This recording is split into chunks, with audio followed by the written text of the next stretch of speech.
beautiful, nice and sunny today. Oh, what part? That's nice. Yeah. What part of Florida? I'm in So- Miami. Oh, nice. I'll be in Captiva tomorrow. Nice. Can't hear by YouTube. Yeah. I want to make sure the audience can hear. Judy, that basket that's behind you on the wall, All right. As long as you. looks like it's coming out of your head. All right, I'm gonna move. How's that? Is that better? Looks like you have a headpiece on. There. Don't want to look any sillier than I usually do. Oh, you always look terrific. The live stream is now up. Did you guys hear that? No. Our live stream is up and running, so they can Okay. hear conversations now. Okay. I did. But the only people that can hear us right now are members of the Board of Trustees, correct? No, everyone can hear now. We're Everyone live. can. Yep. Okay.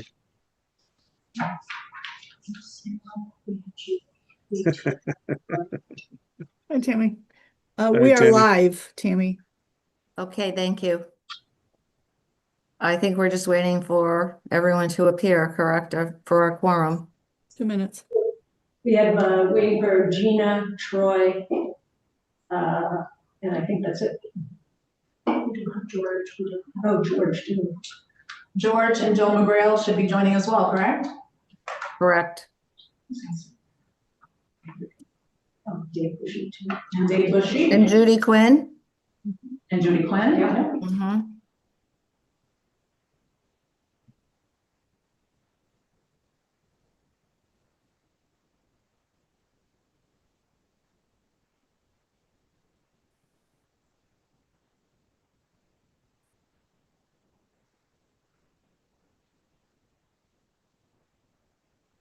George Russell. Is he joining? Yeah. Okay. He's here.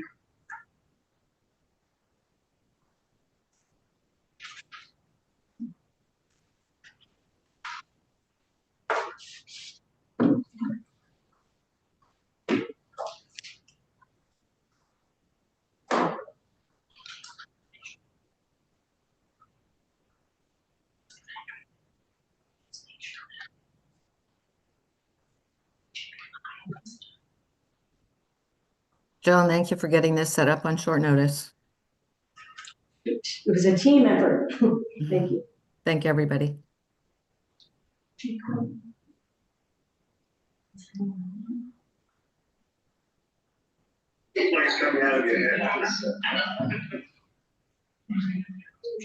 There's a delay.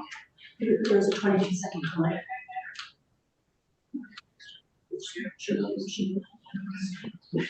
Dave Bushy, Joe McGrail, and George Russell.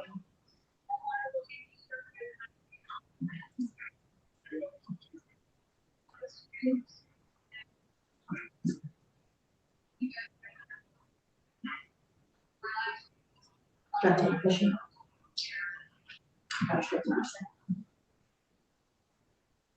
Oh, there's Dave. And here comes Troy. So we're just waiting for Gina. Joe and Gina. Joe and Gina.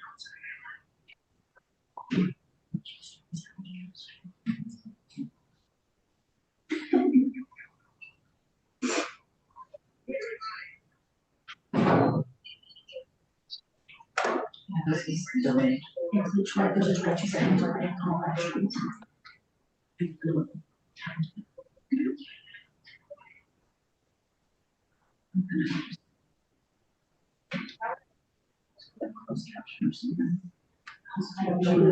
Gina. Gina. I don't know who that is. Gina, so it's just. So Gina's tuning in, and we just have Joe McGrail. And here he is. We got Joe. Oh, here he is. Great. So everyone is in attendance. Terrific. Joe's on. I don't see Joe. I see Gina. Oh, he's joining right now. Okay.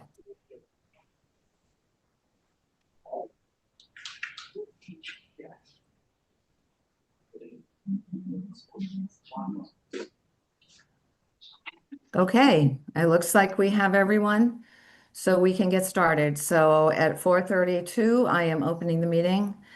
At this special public meeting. Before I get started, I'd like to have a roll call of who is in attendance. That would be myself, Laura Newstead. Could you please let us know? Roll call vote. Here. Judy Borregas, Here. Dave Bushy, Here. Troy Clarkson, Here. John Flores, Here. Joe McGrail, Here. Judy Quinn, Here. George Vazvatikas, Here. and Sarah Gutierrez. Here. Great. Thank you very much. We have all 100% attendance of our trustees. Okay, give me 1 second here. Okay, members of the board and community, I thank you for joining me this evening. I intend to reserve time during this meeting for questions and discussions by trustees, but I have prepared some comments that I would like to read in their entirety to provide context and information before we open the floor.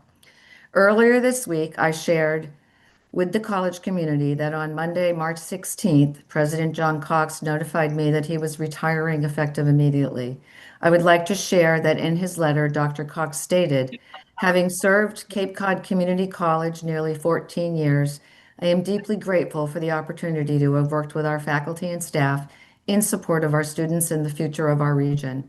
I have long admired the commitment, compassion, and sense of purpose that so many brought to the campus each day as we navigated economic shifts, a global pandemic, emerging technologies, and the changing needs of our students. Together, our efforts helped shape lives, expand opportunities, and empower our students with their trajectories of success. As I retire today, I want to extend my sincere thanks and wish everyone continued success in pursuit of our mission and vision and a life well lived. I, Tammy Sabin, personally want to thank Dr. Cox for his 14 years of service to the college. In light of this announcement, I did call this special meeting of the board so that we may discuss next steps in identifying, securing immediate and future leadership for our college. On Monday, I notified the Commissioner of Higher Ed of Dr. Cox's decision, and I have worked with our legal counsel for both the college and the Department of Higher Ed to determine the best practices and next steps in accordance with the Board of Higher Ed policy. I ask now that our General Counsel, Gina Yarborough, speak briefly about the Board of Higher Ed policy. Gina, you have the floor. Absolutely. Thank you, Chair Sabin. Yes, the BHE provides guidelines around presidential search and selection, including the selection of an acting and/or interim president, acknowledging that there are times and situations where the board needs to move quickly to put into place an acting or interim president, sometimes acknowledging both short-term needs and long-term needs. With regards to the procedure that the Board of Higher Ed has laid out, the recommendation to appoint an interim or acting president is made by a vote of the Board of Trustees in open session. And then that notice of the trustees' action along with the nominee's CV and is forwarded in a timely fashion to the commissioner. The appointment would not be effective until and unless approved by the commissioner in consultation with the chair of the BHE. And in brief, basically, with an acting or interim president, except in rare or extraordinary circumstances, that individual is not eligible to be considered for the permanent presidency. But there's a recognition that and in the situations where an acting or an interim is needed, that their term shall not exceed 1 year, except in exceptional circumstances, and only with the prior approval of the commissioner. That's just in brief, just a little bit about that. Let me just say that basically that in the BHE policy guidelines, the terms acting and interim president are used interchangeably. Although in my experience in representing the 15 community colleges now for 20 years, that the term acting president is used typically for short-term stints by senior college administrators. For example, when the departure of an outgoing president and before the arrival of a new president where overlap could not occur. And that the title of interim president is typically used for the temporary but longer term stints, which would allow for a full inclusive presidential search to be conducted. Thank you very much, Gina. Appreciate you being with us tonight to help us understand the next processes. To ensure consistent leadership and oversight during this transition, the board will need to consider both temporary, short-term, and long-term leadership to allow for a presidential search in a timeline that will ensure that the best possible permanent president for the college could be selected. Short-term, I would suggest that the board consider recommending to the commissioner that our current administrator in charge, Dr. Carlnita Green, serves as the acting president effective immediately.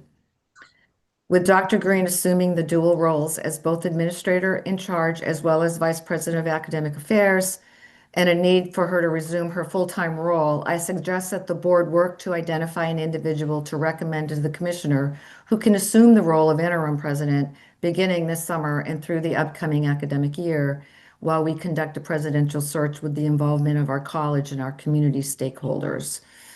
It's my intent that the board will run a thorough and comprehensive public search for the next president of Cape Cod Community College, consistent with the Board of Higher Ed guidelines, and that we will discuss further next steps at a future board meeting.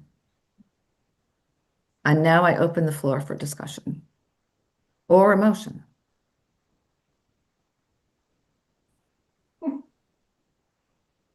Does anyone have anything to add or questions? Go ahead, Troy. Yeah, Madam Chair, I'm sorry, I got cut off and lost my connection, so I missed part of that. I apologize for asking you to repeat, but you just give a Sure. second Reader's Digest version of what you said. Okay.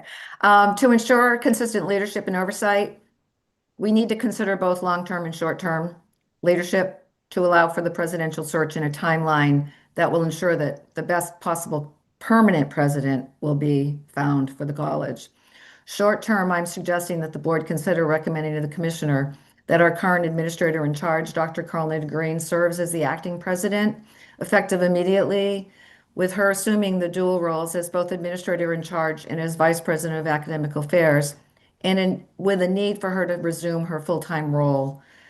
We suggest that the board works to identify an individual recommend to the commissioner who can assume the role of interim president beginning this summer and through the upcoming academic year while we conduct a presidential search with our involvement of the college and community stakeholders. It's my intent that the board will run a thorough and comprehensive public search for the next president of the college, consistent with the Board of Higher Ed guidelines, and that we'll discuss further next steps at a future board meeting.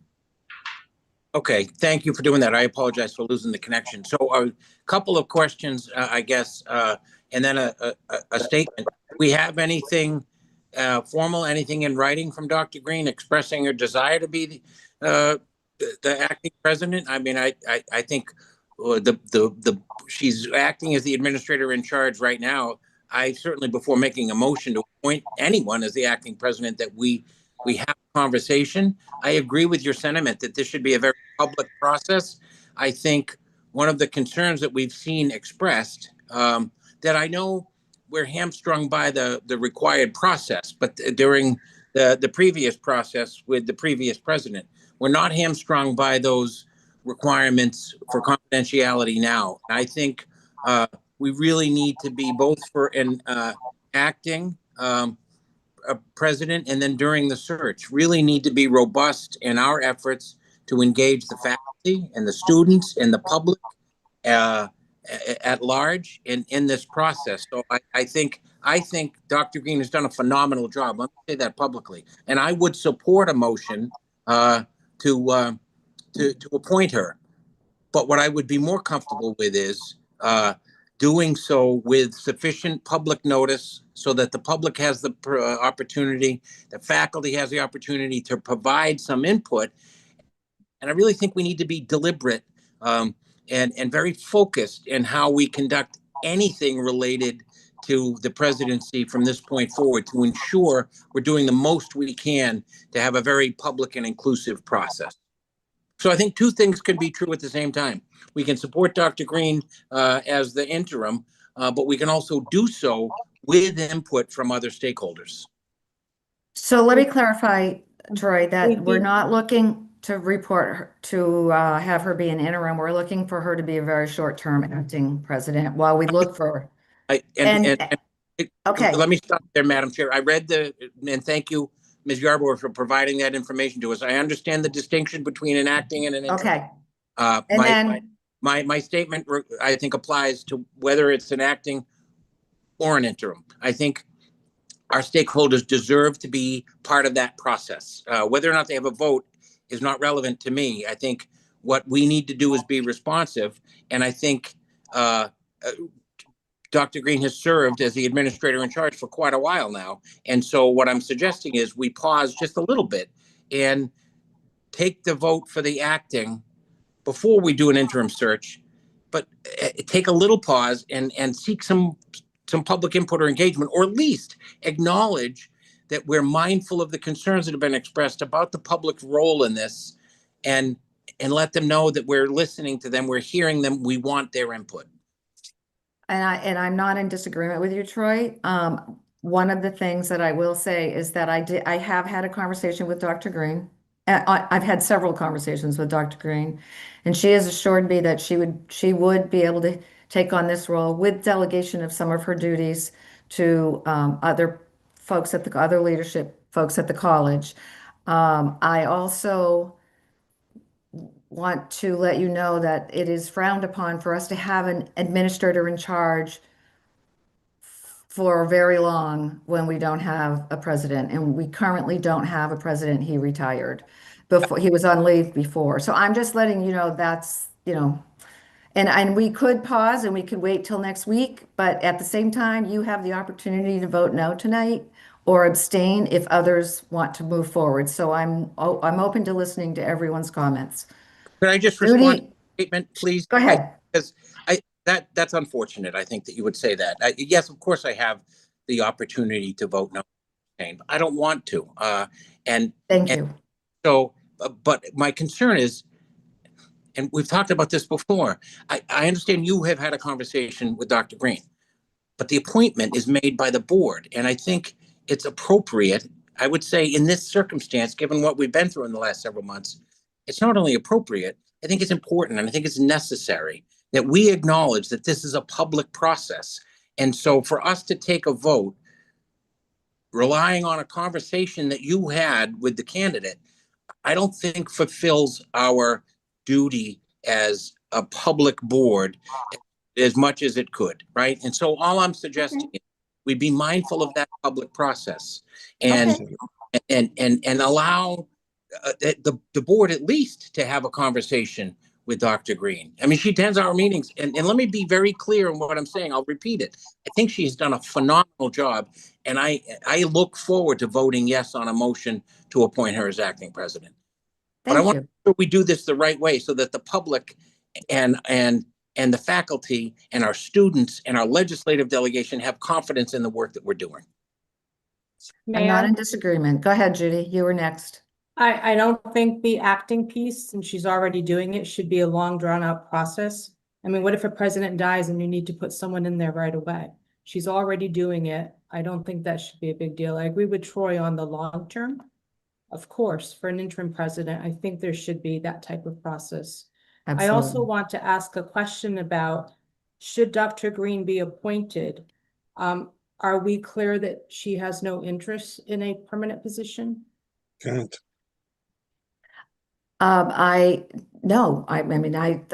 very unclear at this point in time. I think that there's a process for that also. She's entitled as anyone else to apply. And when we enter the process, she has the opportunity to apply for that position. unless she is an interim. If she was an interim, then she would not have that opportunity. Okay, I'm sorry. I Um, thought it was acting or interim would not have that opportunity. No, just Madam in. Chair, Go Madam Chair, ahead. if I could clarify the Sure. comments that I made earlier.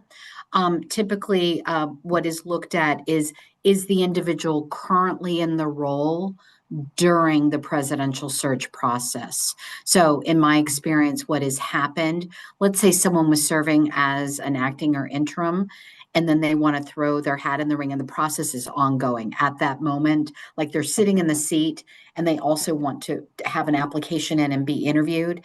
That is what the Board of Higher Education frowns upon. So I've seen in that situation that people have stepped back. What I have heard tonight, what has been proposed by the chair, was that we have a short-term immediate decision to make, and that the college, I will just say legally, it must have a president. So and that this can change, but that we need a president now. So that it's clear that there is a president, both in terms of our grants, signatory authority, et cetera. And then so if Dr. Green were to serve in that role, and then someone else came in and served the interim role and interim presidency, she would not be prevented from applying for the permanent presidency if she so desired. Thank you for clarification. John, you had your hand up. No, I was only going to suggest that in terms of what Troy has suggested, I would agree that both for an interim president as well as the long-term eventual appointment of the permanent president, that there is a screening process that needs to take place in all of the categories that he suggested: trustees, students, faculty, members of the Board of Trustees. That's all designated in the Board of Higher Education policy manual. So we don't really have a whole lot of leeway in that. We're told what to do. The fact that Carnita has been the acting administrator in charge, I have no qualms about appointing her on a short-term basis and then having a more robust discussion around an interim, if you will. The only thing we would have to do would make sure that we sunset by a particular date. How are we defining short-term? And my understanding is whether someone was, having served on a couple of other presidential searches in my own career, whether you're an interim or you're an acting, once you sit in that seat, you are not eligible for candidacy as the permanent president, which would take place at a later date. That's always been my understanding. Gina, did you want to respond? Yeah. I will just say that that the BHE has allowed that, and that really, in my experience, the focus has been on, are you in the seat currently, and throwing your hat in. And so it is my understanding that she would not be prohibited, should she choose, or anyone who sits in that acting president role, from throwing their hat in the ring.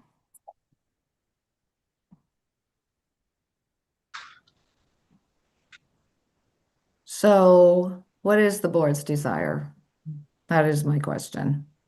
Dave Bushy has a question. Go ahead, Dave.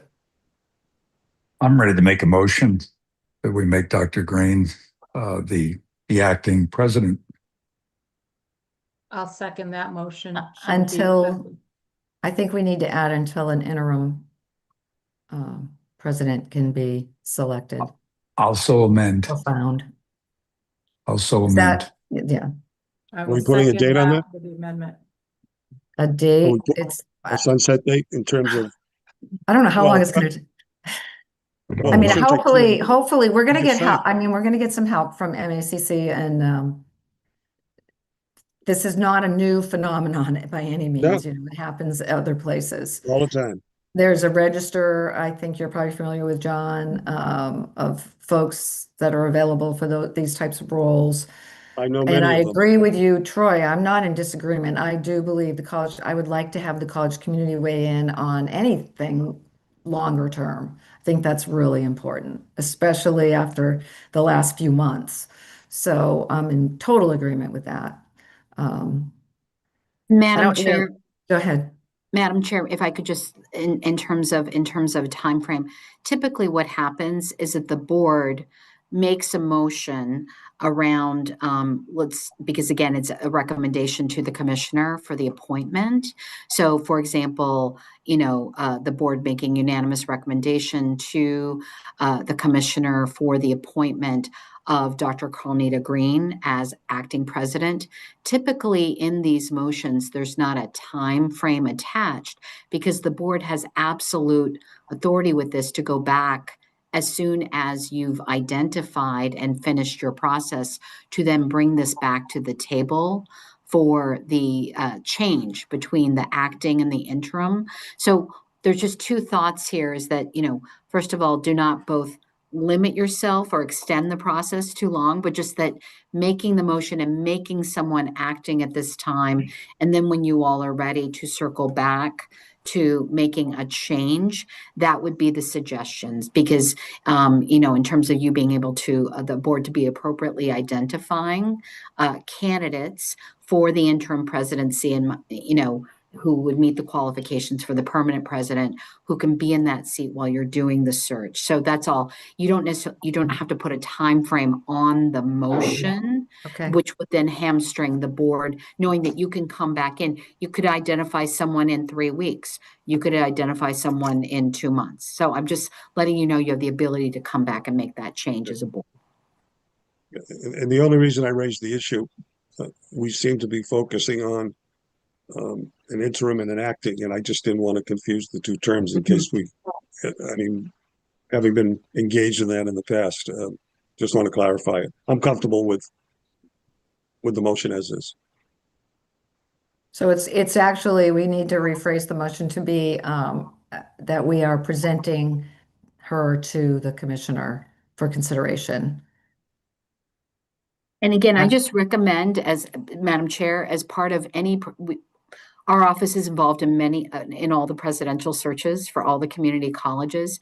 I think what's really important in terms of your community and externally, that the board is making a recommendation to the commissioner for the appointment of Dr. Carlnita Green as the acting president. And if for any reason the motion does not pass unanimously, I would suggest a second motion once that's decided, asking for the unanimous recommendation that the board is unanimously recommending Dr. Green as the acting president. Okay, so shall we withdraw the motion and rephrase it? I will withdraw the motion, and if the second, we'll withdraw the second and we'll reword it. As the second, I will withdraw the second motion. Thank you. Troy, you look like you got off mute. Did you want to say something else? Is there anything else you wanted to say?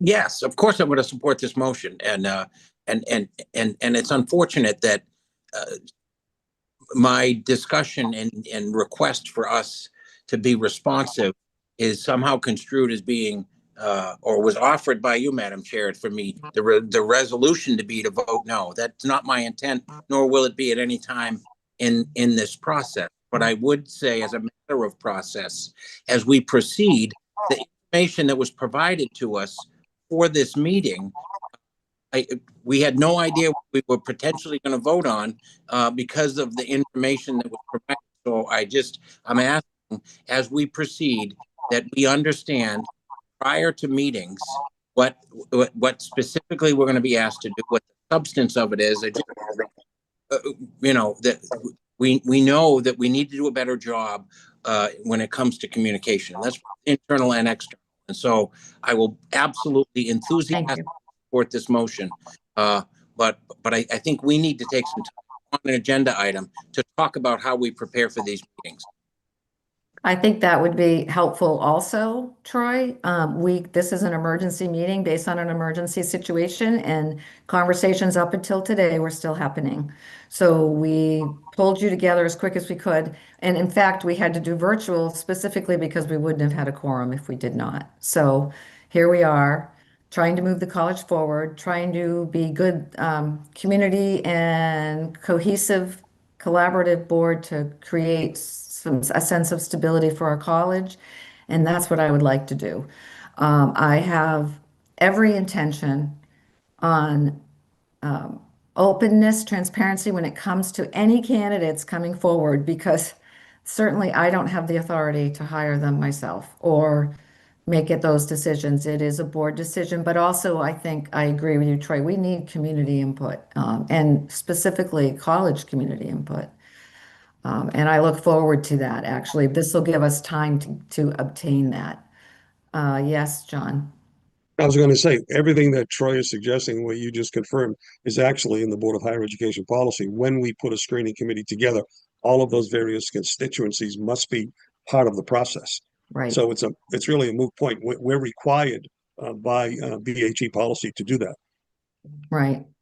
So the next step after this vote would be at some point to figure out somewhere down the road a screening committee. If we're going to use an outside firm, I mean, those are all the other aspects that we have to consider. But that's it's a pretty full plate.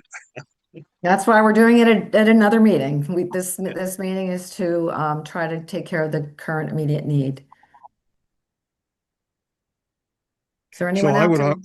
Go ahead. Do we need a new motion?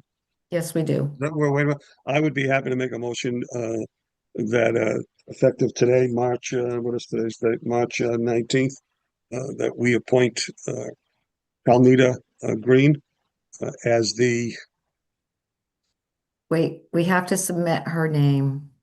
Oh, We have to recommend to the commissioner that she is appointed as acting president effective immediately. So we can't make the motion to appoint. We just have to make we're appointing based on approval of the Correct. chair of the Board of Higher Ed. Okay. Madam Chair, I believe what Yes. I heard Trustee Flores saying, perhaps, that he is moving to recommend to the Commissioner of Higher Education that Dr. Carlnita Green be appointed acting president effective immediately. Correct. Thank That's you. my motion. Can I have a second, please? Second, Laura Newstead. Thank you, Laura. We have to do a roll call vote. All in favor, Tammy Saban, Aye. Laura Newstead, Aye. Judy Borregas, Aye. Dave Bushy, Aye. Troy Clarkson, Aye. John Flores, Aye. Joe McGrail, Aye. Judy Quinn, Aye. George Faspatikis, Aye. Sarah Gutierrez. Aye. Okay, thank you. It passes unanimously. We will, Gina, you'll have to help me with the next steps, but we will get the recommendation to the commissioner. And then I will circle back to all of you and confirm once we have a confirmation of that. And then we will establish, we have a board meeting in April, I think Tuesday of April. And by then, maybe we can start sharing more information about the interim process. I'd like to get that started as soon as possible. Who said something? Oh, I thought I heard somebody. That was my phone. That was my phone. Oh, ringing. sorry. Okay. If, you know, But I do have a comment. I would Go like to ahead. make. As we move Dr. Carlnita forward to the chair of the Board of Higher Education, I would suspect that that will be green lighted and things will move forward as normal. I don't foresee a problem or an issue or a concern there.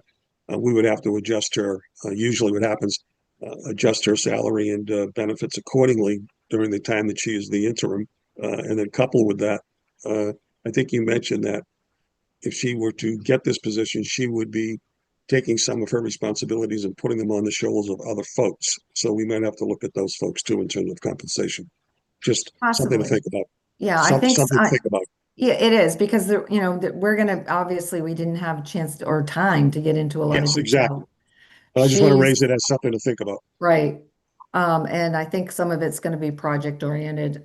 There's some open-ended projects there and that we need to, she needs to move forward in her VP role. Go Just ahead. one other comment. Just one other comment. I want to commend and thank you as chair, Tammy, because I know that over the past couple of months, you have done yeoman's work relative to the operation of the college, the day-to-day administration, and now coupled with all of the things that are occurring. I just want to say thank you. A job well done. Thank you very much. It's my pleasure and you're welcome. And I really appreciate all of you as part of this leadership team and the leadership of the college. I have to thank them all. They've done a Right. tremendous job also of pulling together and keeping everything moving forward for our students. Good team effort. It has been. We have a great college community, and we are fortunate as a board that that is the case. So. I agree. If there's nothing else, I will take a motion to adjourn. So moved, Laura Newstead. Second, Judy Brugus. Roll All in call, please. favor, Tammy Saban, Aye. Laura Newstead, Aye. Judy Borregas, Aye. Dave Bushy, Aye. Troy Clarkson, Aye. John Flores, Aye. Joe McGrail, Aye. Judy Quinn, Aye. George Fasfatikas, Aye. Sarah Gutierrez. Aye. All right, thank you very much. We will get back to you with notice of the next upcoming meetings, and I look forward to seeing you then. Thank you. you. Thank you all.